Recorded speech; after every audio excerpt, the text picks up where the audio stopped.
These are our men.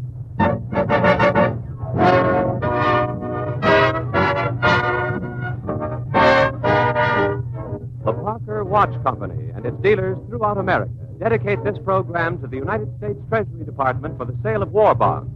With Franchot as our special guest today, we proudly present the second in this new series of dramatic programs, These Are Our Men.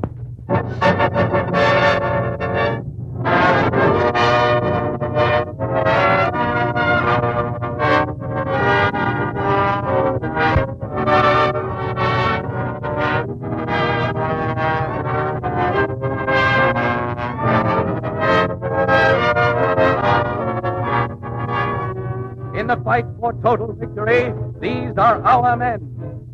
King, Vandergrift, Eisenhower, Nimitz, MacArthur, Arnold, Wainwright, Halsey, Clark, Patton.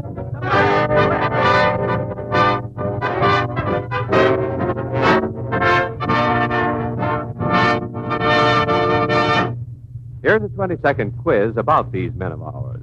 What American leader is supposed to have the saltiest sense of humor in all the armed forces? Why was Eisenhower, a comparative unknown, chosen to head up our fight against Germany? What do you know about General Hap Arnold? Do you know the answers? If not, don't worry. Just listen in at this same time each Saturday to this series of programs presented by the Parker Watch Company and dedicated to the United States Treasury, and you'll learn a lot. For each week at this time, we proudly present the authentic life stories, the dramatic profiles of these men of ours who lead us to victory. Today, we give you our Chief of Staff, General George Catlett Marshall.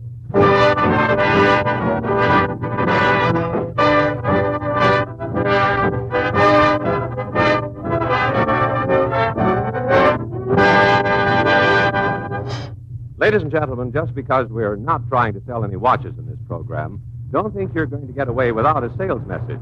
And now that I've warned you, here's one of the best salesmen who ever served the Treasury. A young fellow you all know who sold millions of dollars worth of bonds on war bond tours. Franchot.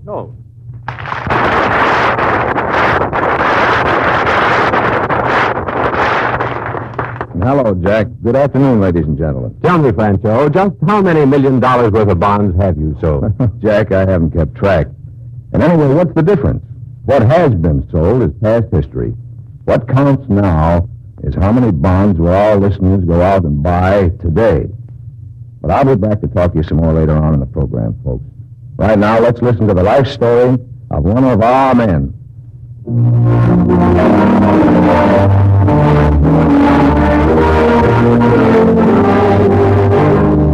Sitting right now in a simply appointed office in the Pentagon building is a man who has no enemies and no critics, unless you count the Japs and the Nazis. We could take a full hour of radio time reading the praise that has been heaped upon him, but perhaps we can sum it all up in what was said of him by first Winston Churchill. General Marshall, he is a man of singular eminence, of mind and character. Or, by what was said of him by one of the bluntest military men of them all, the late General Hugh Johnson. Marshall, a rare combination of good brains, hard work, and excellent judgment, which is exactly the perfect specification of a chief of staff in times like these. The perfect specification for a chief of staff. Who is this man, Marshall, described in such glowing terms? Well, let's take a look. The scene is Fort Myer in Arlington, Virginia. General Marshall and his wife are strolling through the streets. This happened a year ago. What's the matter, George? Just a minute, my dear. I think that young man needs a talking to. Why, did he do something wrong? He didn't salute me. Oh? He's a young man. Oh, say, can you tell me where the mess hall is around here? Well, yes, it's right around the corner next to that red brick building over there. Thanks. I've been looking for that thing for the last hour. I'm so hungry I could eat a horse. By the way, how's the food around here? It's very good. Well, thanks. Yeah, you better hurry. Just a minute, young man. Come back here. You mean me? Yes, you. Come here. How long have you been in the Army? Let me see. Tuesday, 6 days, but I only got in here this morning. It's pretty, isn't it? Haven't you learned in 6 days that you must salute an officer? Sure, that's what the sergeant was telling us this morning. Well, why didn't you salute me? Are you an officer, miss? Can't you see my hat? Oh, sure. I'm going to get one like that when the PX opens up in the morning. They're very pretty, snazzy. I've seen the fellas wearing them. Can you see the stars on my shoulder? Stars? Oh, one for brigadier, two for major, three for lieutenant. Yes, sir. Yes, sir, General, sir. I'm sorry, sir. Very well. Now on, young man, you better keep your eyes peeled, and you'll stay out of trouble. Yes, sir. I'll do that, sir. I'm sorry, sir. It won't happen again, sir. I promise, sir. I was just dumb, sir. All right, at ease. Better hurry up. Get that mess hall. You won't get anything to eat. Yes, sir. Come along, my dear. Just looking for the mess hall. I think in the future, George, that young man will be more afraid of his sergeant than the chief of staff, especially if the chief of staff can be counted on to be so lenient. Catherine, that boy will learn more from this than if he spent 30 days in the guardhouse. And he'll learn it without griping about brass hats. This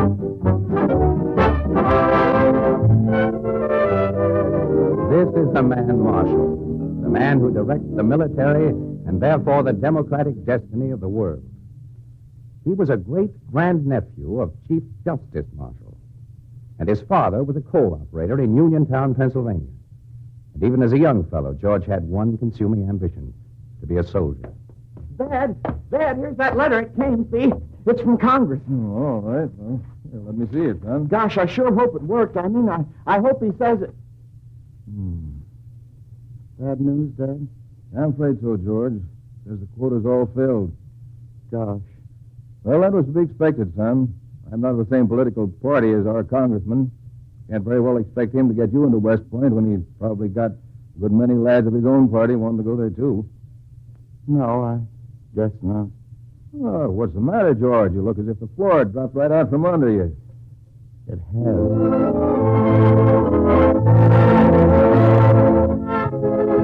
That was the first setback young George Marshall had. The second one, maybe not as important as being unable to get into West Point, came the following Sunday. It was George's job on Sunday to pump the organ at St. Peter's Episcopal Church. A job, we might say, which he did without any particular distinction, but he did manage to provide air when air was needed, and everyone was perfectly satisfied with George until this one particular Sunday, when in the midst of a crucial moment, the organ suddenly stopped. Can you imagine such a moment? Suddenly, in the middle of a hymn, the organ trails out and stops. The members of the congregation look at each other in bewilderment.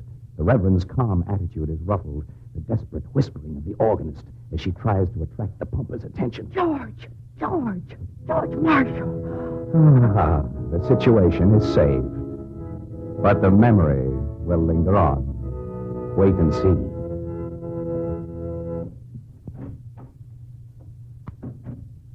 Did you send for me, Reverend? Oh, yes. Come here, George.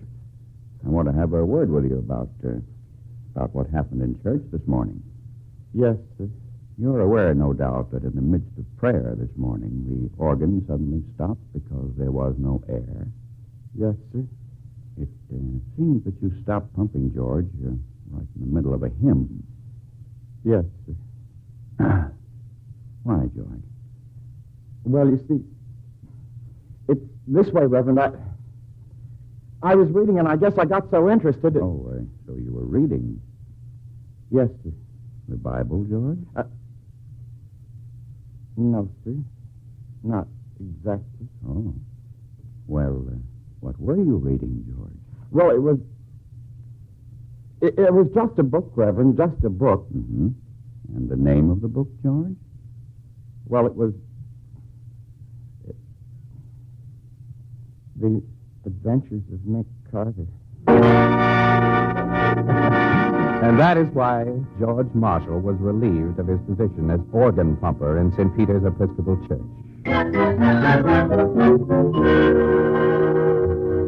General George Catlett Marshall still chuckles when he recalls this incident, as well as those events at the Virginia Military Institute, where, as a freshman, he took a terrific hazing from his fellow cadets. There was also the time when a sophomore ran him through with a bayonet, a fact which George Marshall never revealed to VMI authorities. And the many times he risked the loss of his cherished rank of cadet captain by running the block after taps, or, to translate it from the military, sneaking out after hours to see Lily Coles, who lived near the limit gate of the campus, and whom he subsequently married. But in due time, George Marshall graduated from VMI, first captain of his class. And in 1901, he was commissioned second lieutenant in the United States Army. And thus began George Marshall's climb to fame and recognition as a great general and a leader of men. How fast did he rise? Let's look at his service record. In 1902, Marshall was sent to the Philippines. In 1903, ordered back to the States. In 1906, assigned to the Infantry Cavalry School at Fort Leavenworth. Upon graduation from Leavenworth, assigned to the Army Staff College, then to the Command and General Staff School, where he graduated number 1 in his class. In 1908, detailed as instructor at the same school. In 1911, ordered to Massachusetts as inspector-instructor in the National Guard. In 1912, assigned to the 4th Infantry in Arkansas. In 1913, ordered back to the Philippines for duty with the 13th Infantry. After 12 years of service with the United States Army, George Marshall was now a full-fledged lieutenant. It was in the Philippines in 1912 that George Marshall found himself the central figure in an incident that has since become the best known of the Marshall legends. Manila was to be attacked and defended in maneuvers. But the chief of staff of the defending troops became ill, and the command was in a quandary. Well, men, we'll have to do something about this field order. Now then, has anybody got any suggestions? If I may suggest, sir, how about letting Lieutenant Marshall write it? Marshall? Who's Marshall? Lieutenant George Marshall, sir. He's with the 13th at Fort McKinley. Never heard of him. Well, what makes you think he can do it? Well, he's a graduate of the newfangled staff school at Leavenworth, and he might know how a field order should be prepared.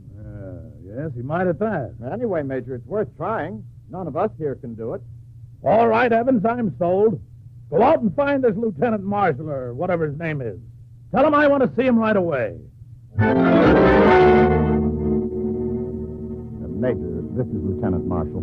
How do you do, sir? How do you do? Marshall, do you know how to write a field order? Well, I can try, sir. All right, the job is yours, and bring it to me when it's completed. And so all the captains and generals and majors and colonels waited while a young lieutenant worked. All of the maneuvers of the American Army in the Philippines had to wait while a young shavetail prepared the plan of battle which no one else could write. You know what a field order is? You have to lay out a plan of operations and a plan of battle. You have to map out the action in detail. You have to gather and correlate the most minute information about your troop dispositions, about supplies, food, ammunition, water, about hospital trains, and a million other details. In other words, brother, to write a field order, you've got to be good. And what happened? Lieutenant Marshall reporting, sir. Well, Marshall, how are you getting along with that field order for the defense of Manila? Having trouble, I suppose. Field order is finished, sir. It is? Yes, sir. It calls for attack against the enemy. You mean we attack them? That's right, sir. We attack at 1500 today. The signal is a star cluster. And you, sir, will lead the attack.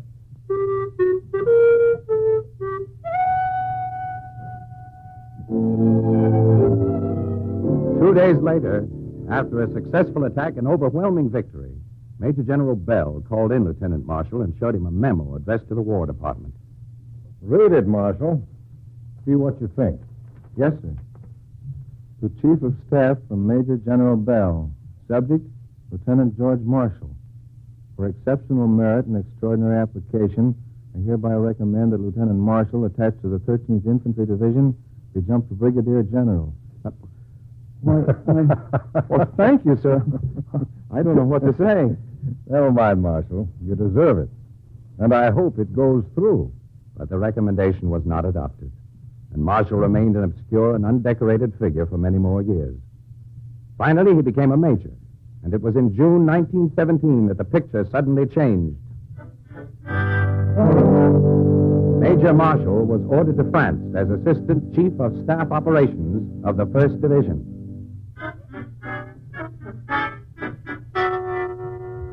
The job that was given to Marshall in France would have unnerved many a lesser man. A job that has since been called the greatest staff operation of World War I. But let us see what preceded that job. In German field headquarters in the fall of 1918, confidence and optimism were literally oozing out of the pores of the commanding generals. Jawohl, General. The French and Americans are buried in their trenches. They're afraid to come out. Hello, Bill, stay off. Keep quiet. Don't you see I'm talking on the phone?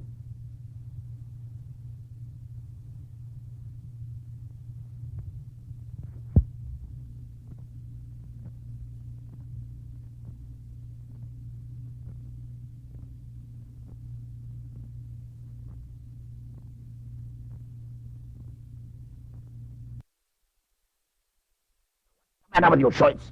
I have a good mind to have you court-martialed. But, Herr Oberst, I must tell you the news. The Americans, they are attacking. What? Attacking? Yeah, Herr Oberst, they attack on the whole sector. It is a major offensive. Donnerwetter. How will I ever explain this to General Ludendorff?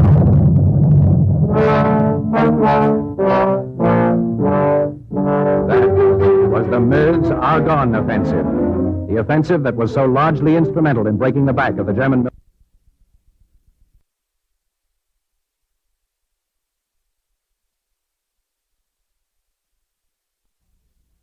What part did Marshall play in this operation? Well, let us go back 2 weeks to the headquarters of the American General Staff, where a man they called Black Jack was talking to a man named... Marshal, I have a job for you. Tough job. Will require the utmost in skill, patience, and perhaps even a bit of magic. Yes, sir. Come here and let's have a look at the map. Very well. Now, we're preparing for the Meuse-Argonne offensive. Right here. Likely to be the major action of the war. For this offensive, our concentration requires 15 divisions and 3 corps headquarters with corps troops, plus materiel. Your job is to get the troops in there in safety and on time. In 2 weeks, to be exact. You think you can do it, Marshal? What facilities are at my disposal, sir? You can have whatever you want. Now, do you think you can do it? Yes, sir, General Pershing, I think I can. And so began what General Pershing later described as one of the most stupendous and delicate tasks in military history. 220,000 men are to be moved out of the sector and 600,000 into it. The route and length of each day's march for each unit is to be prescribed in order to prevent road congestion and ensure the necessary daily delivery of supplies. Troops will move by rail, vehicles, and marching. Materiel will consist of 3,980 guns, 40,000 tons of ammunition, supplies for 34 evacuation hospitals, and 93,000 horses. All troop movements are to be conducted under cover of darkness in order not to arouse suspicion of the enemy. Ready to move? We go over at 4 on the nose. Hold it now. 20 seconds. 15. 10. 5. Over the top.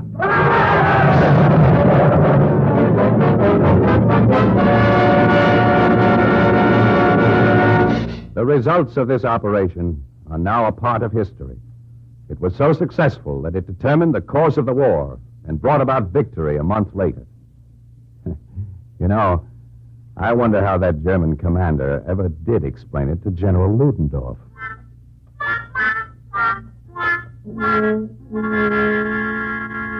The war ended, and Marshall was by then a full temporary colonel. He also received the Distinguished Service Medal and decorations from several of the Allied governments. He had an important reputation within the Army, but was totally unknown to the public. And in 1920, he reverted to his former permanent rank of major. This was 19 years after he first entered the Army, and 19 more were to follow before he would become a general officer. On the long way up, it was while Marshall was instructor in the Army War College that he experienced the third blow of his career, when Mrs. Marshall died of heart attack at Walter Reed Hospital.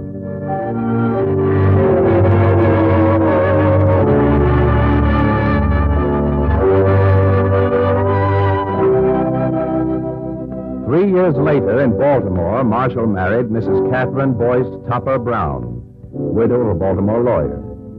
And it was to the second Mrs. Marshall that the very junior brigadier general came one day in the summer of 1939 with news that neither of them expected. Catherine! Well, it's happened. You've been running, George. I have? Oh, of course I've been running, wouldn't you? Is there anything wrong, George? You're not in trouble. Of course I'm not in trouble, Catherine. I want you to know that you're looking at the new acting chief of staff. Oh. I just saw the president and, well, here I am. Oh, I'm so glad, George. You deserve the job. Well, that's the only thing that bothers me. You know, they jumped me, Catherine.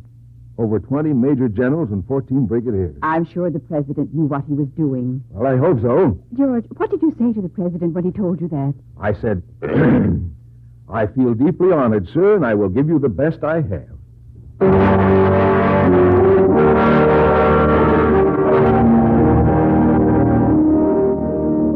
If you ask me, Marshall sure got himself into a hot spot. Yes, that's what people were saying when Marshall became acting chief of staff. And why not? Czechoslovakia had been overrun by the Nazis. Achtung, Achtung. You are now under the protection of the Third Reich. Memel surrendered to the Germans. Achtung, Achtung. You are now under the protection of the Third Reich. And Hitler was making loud and raucous noises, which meant he wanted the Polish corridor and the city of Danzig. Achtung, Achtung. Unless the Poles give up the Polish corridor, we will fight. Yes, war was in the air, and everybody knew it. And in the United States, it was Marshall's first job to build a modern fighting force from an army of 200,000 men and obsolete equipment. 2 months later, on September 1st, 1939, Hitler's armies were crossing Poland's border, and Marshall was made Chief of Staff of the U.S. Army and a 4-star general. Now he really is in a hot spot. And he was. For then began the process of building up our army from practically nothing. A process that took 2 years and has been often described as our awkward period. National Guard called into service. Regular Army expanded by voluntary enlistments. Camps constructed throughout the nation. Selective service... It was selective service that was the cornerstone in General Marshall's achievements. In the year 1941, opinion on selective service was sharply divided throughout our nation. I say send the boys home. When they took them in, they said it was for a year. Now, why don't they stick to that promise? But you can't let them go now. It would break up the whole training program. And this division was echoed in the halls of Congress. General Marshall, why can't these released selectees become reserves who could be recalled to active duty the instant they completed their first year of service? In face of opposition, Marshall stuck to his guns. Such procedure, gentlemen, would be most unfortunate. The soldiers would think they'd been victimized by a maneuver, by sharp practice under cover of the law. We must not indulge in such a procedure. I want to go straight down the line to do what's best and to do it frankly and without reservation. Because of General Marshall's stand, selective service was extended, and our army grew to 500,000, 1,500,000 men. All this in time of peace. All this accomplished through the Chief of Staff's untiring efforts. So that when December 7th came, we were at least able to stand our ground, able to hold off the enemy for the next desperate 10 months. Yes, those were the dark months, when General Marshall worked 18 hours a day, and even at home could not get away from the ominous news that dribbled in daily from a remote island in the Pacific. The news from Japan is still bad. Latest reports indicate that the Japanese forces are steadily closing in on the valiant and surrounded defenders of this peninsula. How long the men can hold out is a question on everybody's mind tonight. How long can the men hold out? Will help come? Will help come in time to... What's the matter, dear? Won't the help get there on time?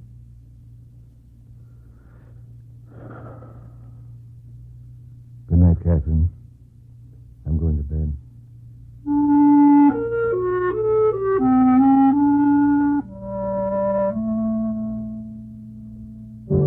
You know the rest of the story. You'll find it in today's newspaper and tomorrow's and the next day's until a war is won.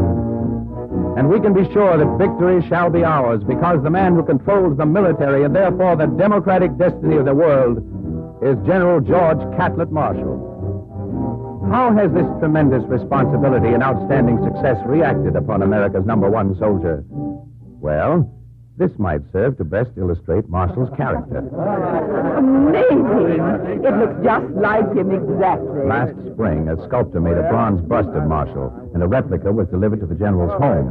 Several of Mrs. Marshall's luncheon's guests were admiring the statue. Oh, this is a fine piece of work, Mrs. Marshall. It certainly is. Well, I'm glad to hear you say that, because I can tell you just exactly what my husband will say as soon as he lays eyes on it. He's going to say, "Who brought that in?" Oh, there he is now. Hello, George. Hello, Catherine. Hello, Emily. Well, good to see you, Allie.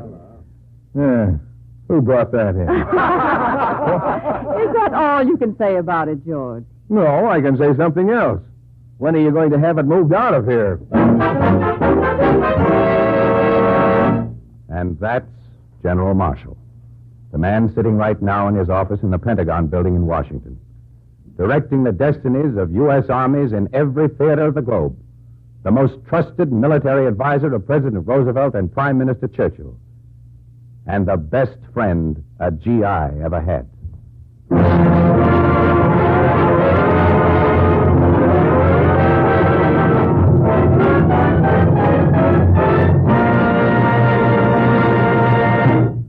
You've just heard a radio biography of General George Catlett Marshall, one of our men, who was today impersonated by William A. Lee.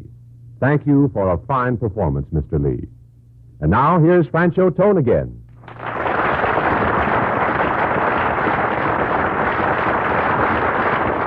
Franchot, I hear you're rehearsing a new play. You want to tell us anything about it? Well, Jack, I didn't come here to talk about the play. But I would like to draw your attention to its title, Hope for the Best. Now, that may be a good title for a play, but it's poor philosophy for a nation at war. We can't lick the Japs by hoping for the best. We can't hang Hitler by hoping for the best. We've got to do something if we want quick victory. We've got to back up our servicemen in every way. Oh, I suppose I ought to remind you that when you buy bonds, you'll get back $4 for every 3 you invest. I ought to remind you that in buying bonds, you help to stave off inflation. Both of those things are true. But what I want to remind you is that our guys are out there fighting some of the dirtiest enemies who ever call themselves human beings. Those enemies of ours don't understand people who just hope for the best. They do understand bullets and bombs and flamethrowers and shells from a battleship broadside. And nothing would give the enemy greater aid and comfort than our failure to put up the dough for these bullets and bombs and shells. So let's show them that we at home are not just hoping for the best. Let's buy bonds. Thank you, Franchot Tone.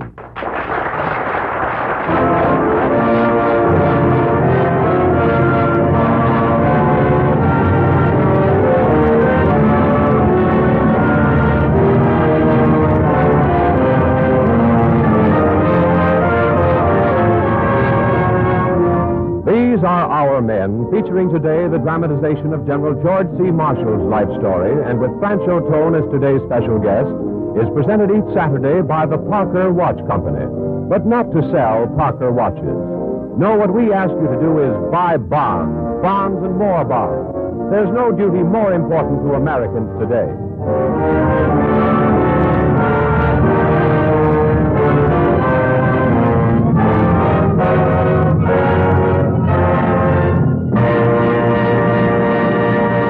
Next Saturday, the Parker Watch Company and its dealers throughout America will present an authentic, dramatic profile of the nation's #1 sailor.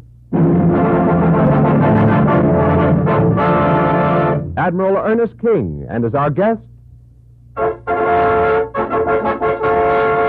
we will have Ralph Bellamy. So be sure to listen in next Saturday to These Are Our Men. And meanwhile, be sure to buy at least one extra $100 bond.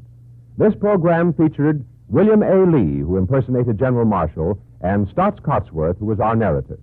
Music was composed and directed by Joseph Chernyovsky, and the entire production was under the direction of Anton M. Leader. These Are Our Men is recorded by the Office of War Information for shortwave rebroadcast to foreign countries. This is Jack Costello speaking. This is the National Broadcasting Company.